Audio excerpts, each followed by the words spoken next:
student athletes Bober and Karisa Almgren. We'd like to ask, when you do ask questions, state your name and affiliation, please. And we'll open things up, first of all, for Coach Bernthal Booth to give an opening statement. I told the team I've probably never been as proud of a team, and I've been here 8 years, and I've had a great 8 years, and the way this team battled against just an awesome Iowa State team. You know, we have watched them be in the top 25 ever since Christy arrived. I thought, you know, I told them also, some years our team really follows game plan, and sometimes they don't listen to game plan. And this is a year they listen to game plan, and I thought we had to shut down Henson and we had to shut down Straube. And, you know, I'm seeing that Straube still hit over 300, so a pretty successful night. But I thought, especially at endgame, we were getting double blocks on her. And shutdown's the wrong word. Contain was what we really tried to tell the girls. And I think Henson hitting 235, albeit that's a great night for an outside. That was key for us to not let her just totally take over the match, because she's such a phenomenal player. So, yeah, I think the world of the Iowa State program. I think we're both blue-collar teams, and I challenged our team to outwork Iowa State tonight, and I thought they did a great job. Questions? Coach, Ben Goulson with the Ames Tribune, you know, first NCAA tournament appearance, your team plays like that. I mean, is that, a lot of times there might be stage fright or people just happy to be here. Did you sense that wasn't the case, or what happened? Two things. You know, we talked about Iowa State had the pressure. I mean, 16th ranked team in the country. They've been here. We tried to tell the team that you guys play loose and enjoy the experience. But we also, and I believed this after seeing tape, that we could be competitive against Iowa State and could pull off the upset. So, you know, I really thought we'd play well. We played well the last 3 weeks. We struggled about 4 to 5 weeks ago, and ever since Drake, which was about 3 weeks ago, we've been playing well. So I anticipated that we'd play well. I also know, you know, when we lost those 2 games, like I told the team, we got beat pretty handily in the games we lost, but there was never a doubt that I thought we'd come back and play hard. We've done that consistently all year. We don't roll over.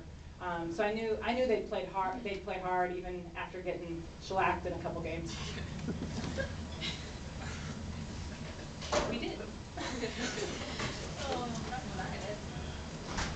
Megan, can you just talk about the experience of playing the first NCAA tournament?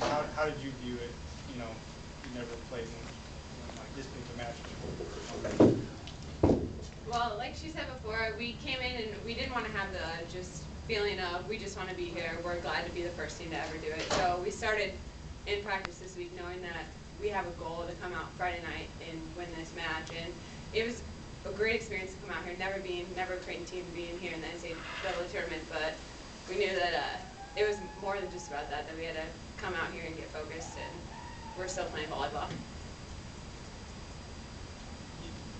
Coach Booth, the injuries with the Iowa State Daily. You guys were outdubbed by almost 30 in this match. What does that say about your team's resiliency and getting outdubbed by that much? I'm not sure how we won, because usually we outdig people. Again, I think Iowa State and Creighton are very similar in that front. I saw that at Game 3. I hadn't looked at it actually until now. What a big discrepancy. I wouldn't have guessed that. I thought both teams were making some phenomenal digs, so I'm kind of surprised that it's such a big number difference. I always think the digs number shows heart, and I think 116-35 from Mass shows great heart. Karisa, you look like you get pretty excited after the point. What did you do after the win? Did you scream? What were you doing? Yeah, I screamed. I don't really plan out my celebrations. It just kind of happens. Coach just tried to kind of calm me down, but it didn't really work. After the win, it's still kind of so surreal to like be here. Even this morning when we were going through the training and stuff, and like looking at our little participant pass, I was like, dude, we're here. Like, this is the NCAA tournament. So it was still kind of surreal afterwards, and I just like looked at Laurel because she was the one that got the last point. We were right next to each other. I just grabbed her, I just hugged her, she jumped up and like wrapped her legs around me. So we were just thrilled. So. At what point did you kind of let yourself think, you know, we win this match or we have this match?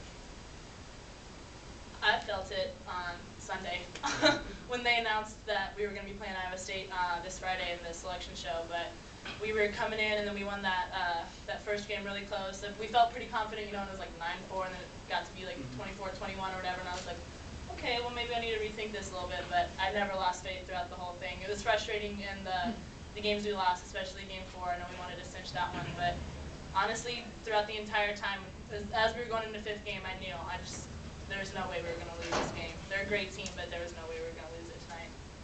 You know, Megan, Coach talks about your team's offensive parity. You know, as the setter of this team, do you have a lot of options out there, or how would that work for you? Yeah, the hitters make it easy for me because I have complete faith and confidence in any of my hitters out there, so that I know at any point in time I have any option that I want. Even if a player starts to struggle, we have great players on this team that can pull themselves out of a hole, and no matter what, my job is to try to get them, make their job easier, so I just feel like any hitter I go to, I have confidence that they can follow it. What do you think of Chris's celebrations? We like it. We tend to joke around about it a lot with her, and we are really careful about her knees, but it brings the whole team energy, and you can see that when we're out there, and we need a spark, she's the one to go to. Coach Brian Stentos from the Star Tribune here locally. Can you just talk about the two local girls, Laurel and Ally, and what they've meant to this team getting here this season? We've had 3 Minnesota kids in my 8 years, and they've just been the best kids on and off the court. Jess Houts, who graduated last year, was an All-American for us. Ally Elke has started since her freshman year and played 6 rotations. I think the biggest thing that I'd say about Ally and Laurel is they're great players, but beyond players, they're great people. They have the Minnesota work ethic, which we would call the Oklahoma and Nebraska work ethic also, but they just, you know, Ally has,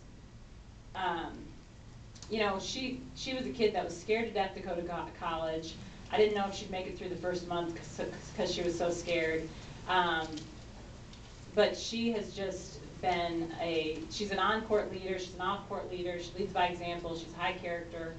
Laurel was a scared freshman when she came in. She was notorious for crying in practice, and we weren't even yelling at her. And she came in her sophomore year, and she just was a leader, and she's been a leader since then. And but again, they're just great people beyond great players. Time for a couple more. Coach, what now? I mean, have you scouted the other 2 opponents? It was all your focus on Iowa State, and now you begin that. How does it work for you?